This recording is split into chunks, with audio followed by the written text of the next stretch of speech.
If you're thinking about getting a hognose snake, you're going to need the perfect enclosure for one. And today, we're going to be setting up on any budget the perfect enclosure for your adult or your baby hognose snake. My name's Adam, this is Ekans, you're watching Wickens Wicked Reptiles, stick around.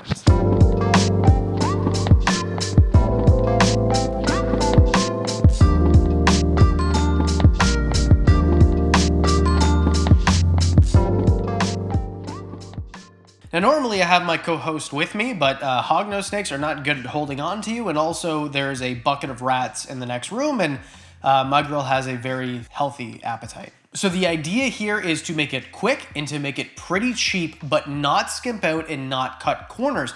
So what you're going to need is an enclosure. Now, my opinion, what's good for an adult male would be about 20 gallons or bigger. An adult female, bare minimum, 40 gallons or bigger. But here's the issue with gallons, because if you look at this enclosure here, it's only a foot high, which is fine for a hognose snake because hognose snakes don't really climb. There's a whole care guide right here if you want to watch. So all that matters is the floor dimensions. And this one here is 24 by 24. So we're talking about 4 square feet. So that's bigger than a 40-gallon breeder anyway. So this, in my opinion, is the perfect setup. Now, what you're gonna wanna do is get your PVC enclosure, your glass enclosure, whatever it is, and clean it out. So that's what I did. This one I bought on a Kijiji deal. Kijiji is the Canadian version of Craigslist, if you're unaware. And I cleaned it out, and what I did is I put some lights into it and I heated it up. That's the first thing that we wanna talk about, because all snakes are ectotherms, which means they need to heat themselves up with the outside temperature, with the sun, whatever it is. They can't produce their own body heat like you and I. But before you do that, I suggest lighting. Now there's a bunch of different ways. If you have something like a 20-gallon breeder and you want to stick a light fixture on the top, that's the easiest way to do it, because you put the lid on and you just rest the light on top of it. If you have a PVC like this, and the reason I like them is because they're stackable, so it creates a lot of extra room for you. It looks beautiful when you walk into a room as well, and just they're very light and easy to manage. So what I do is I buy these strip lights. There's a link in the description below. It is an affiliate link, so if you buy them, I make a couple cents. I'm not getting rich, but they're the ones I use because they're resistant to water, they're resistant to temperature, they're not gonna fall off. So the lights I've already put in. I'll show you how I did it with a different enclosure. Basically, you drill into the side of the enclosure if it hasn't been drilled in already, and you feed your strip lights inside of it. Take the adhesive back off, stick it on the inside. I do it all the way around, which gives it just the nicest appeal because the light comes from all the way around. Don't worry about the lumens. If you give them enough hides, which you will if you follow the setup, it doesn't matter how bright the lights are, but I always keep mine at the lowest setting. And with hognose snakes, if you choose, because they are a diurnal species, although it is not needed and they can live perfectly healthy lives without it, you can always give them UVB lights, which I do for some, but not others. It's an experiment that I'm doing. This one here just has an ambient daylight to give them a day-night cycle. And for heating, there's a few options. You can use a radiant heat panel. Now, this enclosure actually is split into two. So on the other side, depending on what you want, do you want me to do a milk snake or a king snake or a corn snake? Let me know in the comment section below and we'll make another video setting that one up too. But the point being, I think that for an enclosure like this, heating it from the bottom with heat tape or a heat mat or 2 heat mats is gonna work the best. And what I do is I just take some heat tape, I cut it to the appropriate length, and then I connect that heat tape with these little clips. I don't know where to get them anymore. My supplier went out of business. Sorry, I can't direct you to a good place. And then I connect that to a thermostat, which again, linked in the description, affiliate link. I make a couple cents, not getting rich, just trying to give you the option to get what I get. And then I stick that into the wall. Always use a thermostat, never kind of raw dog your heat. That's a weird way of saying it. Never just plug your heat mat or your heat tape into the wall. It could fail, it could cause a fire, it could cause a dead animal.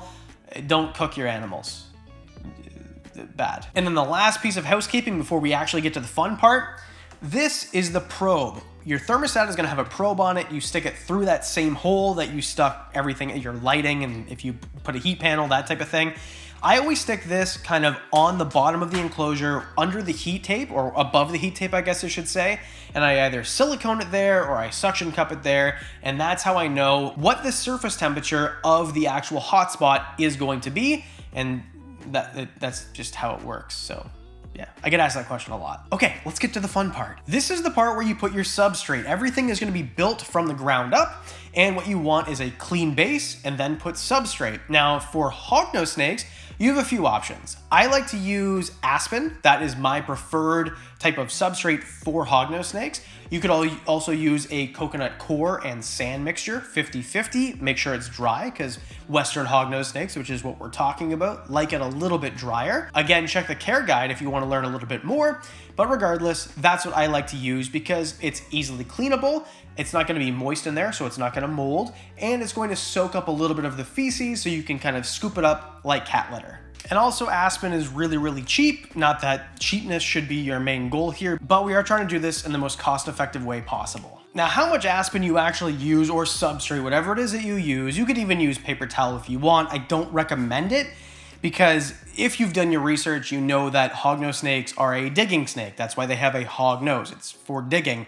So I give them enough substrate that they can burrow through it. So because this doesn't have a very big lip, it kind of goes towards the back, it piles towards the back. After substrate is basically decoration, but within decoration, there are some important things that I need to mention to you. You need to make sure that you've got two hides. In my opinion, a warm hide and a cool hide, and it's a good idea, especially when shedding, to give them a humid hide. The warm hide and the cool hide is very easy, and because I ran the heat tape front to back, which gives them a gradient, so the cool end is actually at the front and the warm end is at the back. So I'm going to put in the back corner one of the hides, which is going to be the warm hide, because it's on top of the heat tape. It's giving them the warmth that makes it a warm hide. And then on the opposite corner, or the corner right across from it, I'll put the cool hide. So it gives them an option to hide in either type of thermal gradient where they want. If they want to hide in a warm place or a cool place, they can decide. What I always do if you want to add a humid hide, which I only do during shedding or egg laying, which is something that if you want, hit subscribe, because we're going to be breeding these guys this year. You'd want to put that at the warm side, because cold and wet is not good for these guys. It's bad for the respiratory system. Warm and wet is better, but they're only going to be in there for a short amount of time anyway. For the hides, there's a bunch of different options you can use. You can kind of use these like rounds. This is, I think it's a Reptile actual product, which if you watch a channel, I don't usually buy stuff like this. Normally I'll make stuff myself. So I'll use kind of like a brick that's been turned over or that's piled up, or I'll make something out of styrofoam and coat it in dry lock, something like that. Or you can just go to the reptile store. This cost me $9, I think, back in the day. And you can stick this inside of there on the warm side or cool side.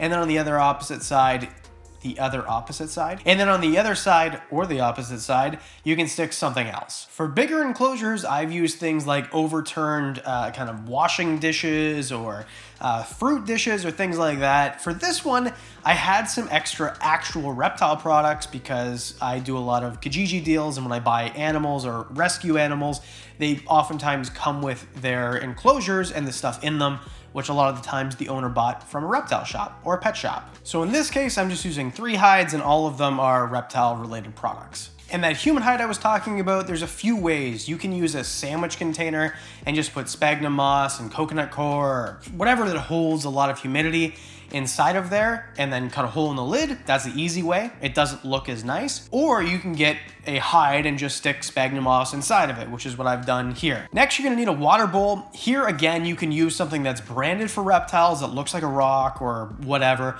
Or you can go to the dollar store and buy something that was $1.25, which is just this ceramic type, I don't even know what it's for. You could probably make like creme brulee in this. I think that's what it's branded for. And the reason I like to use these things over the reptile branded ones or disposable ones, first of all, the reptile branded ones often are porous, or they're intricate in design and they take a little bit longer to clean, and I've got a lot of animals. So there's a reptile room tour right here if you want to meet the crew. So it just takes more time. If you do one dish that's like this, which is not porous, so it takes like 3 seconds. The other ones take 30 seconds. So add 27-second time difference up times 80 animals, and we're talking about weeks of time through the year. And the disposable ones are just bad for the environment, and I mean, call me a tree hugger if you want, I don't care. I don't really like to throw things in the garbage if I don't have to. And this goes on the cool side because it's a Western hognose snake and they like a cooler type temperature, or cooler than a lot of other animals, and a drier type temperature. If you put it on the warm side, it would evaporate more, cause more humidity. For that reason, I keep it on the cool side, and although it is big enough for her to get into, hognose snakes don't usually soak, so not a big concern. Now at this point, it's pretty plain Jane in my opinion, and you would probably be okay with this. But here is my opinion, and people criticize me because they say, oh, well, you're virtue signaling. You always recommend bigger sizes than everybody else for your enclosures, and your snake is gonna get stressed, and they're gonna, like, all this ridiculous mumbo jumbo. Now, there are cases where some snakes do better in racks or smaller enclosures, but this is the 10%, not the 90%.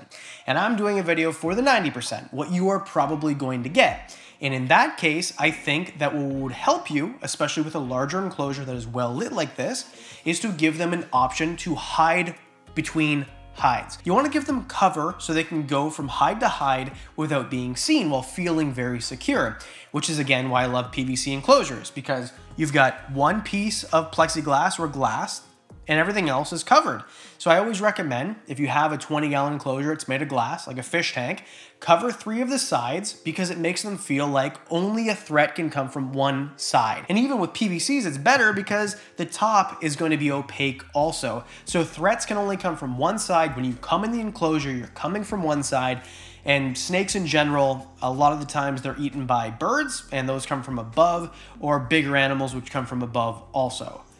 This is a tangent that wasn't needed here. Let's just continue setting this up. And my go-to for plant cover, things that make it look beautiful and give them cover, kind of 2 birds with 1 stone. Get 2 birds stoned at once. You know, is kind of dollar store plastic or silk type thing. So you can go to like a Michael's, like a craft store, but the dollar store is usually cheaper. So I'll buy things like this, which was literally $1.25 that you can spread out, gives them cover, or things like this, which is pretty, this time of the year, it's tough. I'm filming this in January, the beginning of January, and it was like bare. So it's always better to do this kind of in the summer or spring. You'll have a better option in the floral section of your craft store or your dollar store. Just make it so that there are cover areas between the hides so that if they wanted to, they could go virtually unseen from hide to hide. So in some cases, like you see here, the hide is actually completely covered too. So they go in the hide and have an extra layer of protection. And in my opinion, it just looks a little bit more beautiful this way. And I chose plants that are supposed to mimic things like ferns and things like that, which are part of the native range of where these hognose snakes are from. And if you're wondering, Adam, why didn't you do it bioactive? Why didn't you use real plants? Well, these are digging snakes, and there are ways to get around it. I'm just saying that this is easier and budget-friendly in comparison to doing a bioactive setup for hognose snakes, which you can definitely do. It just takes a lot more work, a lot more patience, and a lot more money. And the very last thing that you're going to need, in my opinion, and it's very budget-friendly, again, link below if you want to buy one, is just a hygrometer thermometer. The digital ones with the screen on them I think are great, especially for enclosures like this, which aren't going to encounter a lot of water, a lot of spraying, ambient humidity.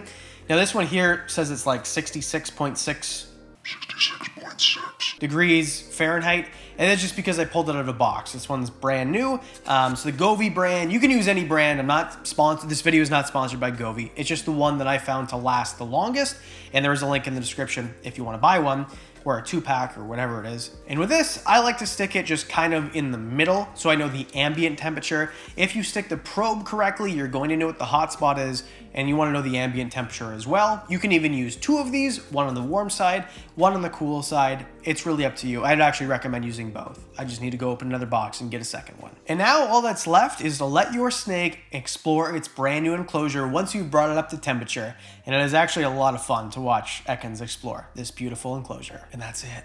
That is all. That is all that there is to it. It's really simple. So it's taken me 31 minutes in real time to do this. By the time I cut this down, this video is going to be what, 12 or 14 minutes, right? It's really easy. It's really simple. It'll literally take you 20 minutes to do this. Once you get everything home and washed, wash everything before you use it, of course. And what do you think? I want to know. I want to do more of these. Do you think I did a good job? Would you recommend something? Do you have advice for me? The entire idea of this channel is to learn together. I'm just a guy with a channel and a camera. That's it. If you have expertise, I would love to learn from you, and I hope you learned something from me. And if you did, please hit the like button, hit subscribe if you don't mind. We're doing quite a few more of these because we're setting up the brand new reptile room, which is this, it's why it's echoey, because it's not sound treated. It's like 400 square feet. It's freaking huge. There's so many animals in this room, and I cannot wait to share them with you. And a special thank you to the Patreon supporters. You guys are freaking amazing. You get videos early, discounts on the merch, extra videos, things like that. And for as little as $1 a month, you can be part of the Patreon club. I'd really appreciate it. So would Ekans. And let's go ahead and take a look at Ekans exploring her new enclosure. Because I do videos twice a week, that means that I'll see you on Thursday.